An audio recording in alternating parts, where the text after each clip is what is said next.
Hello, hello. What's up, everyone? Billy Carson here, Forbidden Knowledge.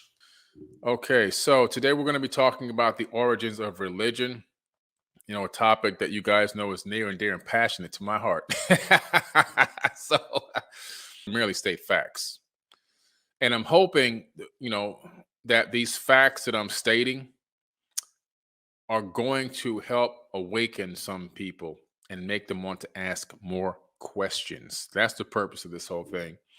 I want people that have been born into a system that is designed to mentally enslave them to start to look for the keys to the doggone cell because they can let themselves out.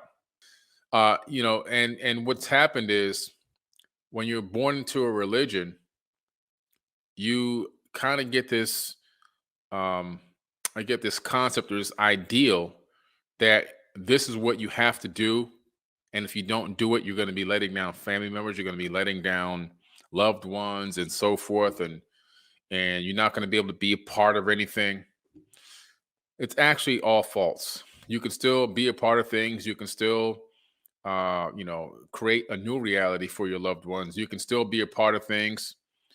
It's just that what's happened is when you're born, you're given that name, that race, and that religion, and then you spend the rest of your life really, defending a false identity.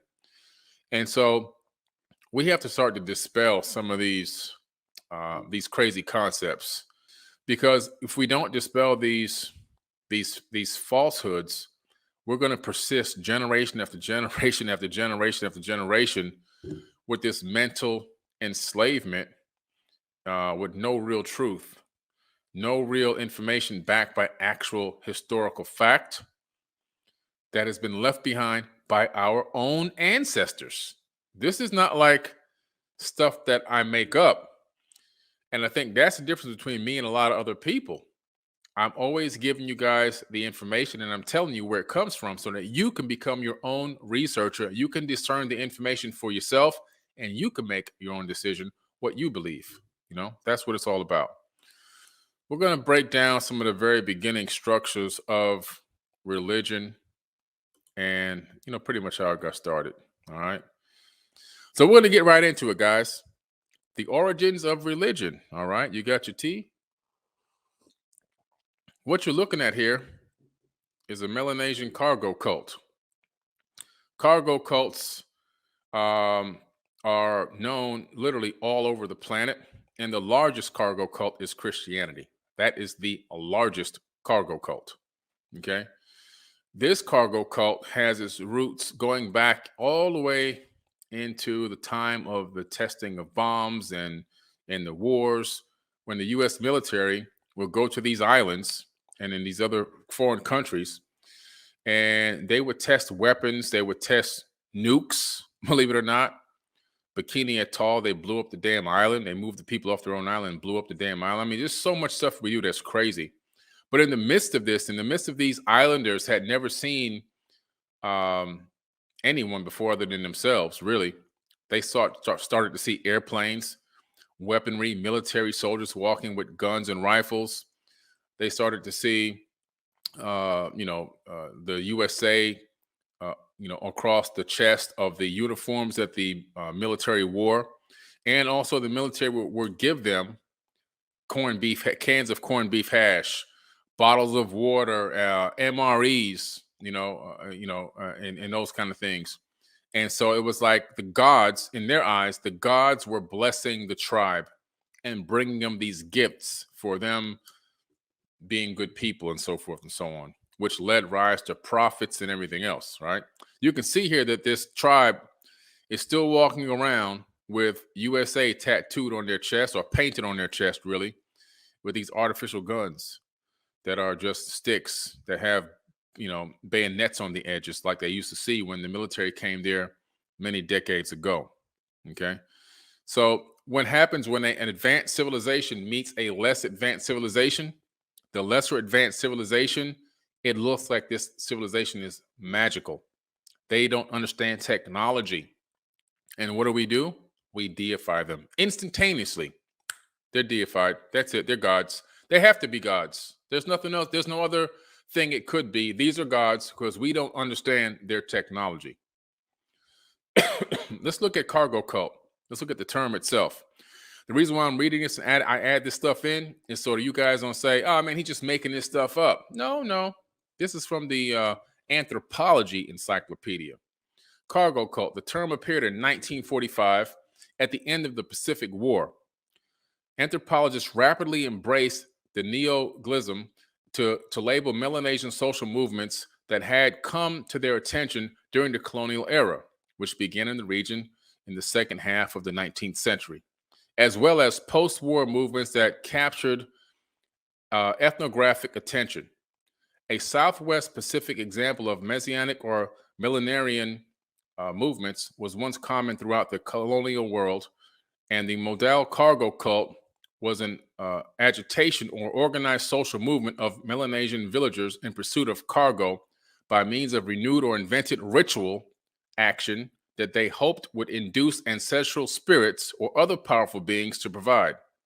In other words, what they're saying here is once these military soldiers started coming to the island with this cargo, in other words, these cans of these MREs and these cans of corned beef hash and bottles of water and soda and all this other kind of stuff and clothing and things. That's what they call cargo. And they thought that by calling on the ancestors, they can make these gods return and bring them more blessings. Okay. Sound familiar? Does it sound familiar to you? Typically, an inspired prophet with messages from those spirits sound familiar. Sounds like a preacher, right? Here goes the preacher man getting ready to do his thing. Inspired prophet with messages from those spirits persuaded a community that social harmony and engagement in improvised ritual, dancing, marching, and flag raising, or revived cultural traditions would, for its believers, bring them cargo. Okay? So what they're saying is this guy would then become the leader of the cult. He would become like the prophet, right? He's the pastor, the preacher, whatever you want to call it. And he is leading the dancing, the ritualistic dancing, the marching, raising of flags, and so forth and so on, basically in honor of these gods, so that they would bring back more cargo to bless the tribe. Okay, that was the whole thing behind this. This has happened so many times around this planet, you can't even count. I mean, I'm talking going even all the way back to Rome, when Rome encountered back in the Roman era, when they were a super kingdom on the planet. And their technology to us right now would be damn near Stone Age, but to the people of the era, they were super high tech. So even when they encountered people with their level of technology, they looked like gods.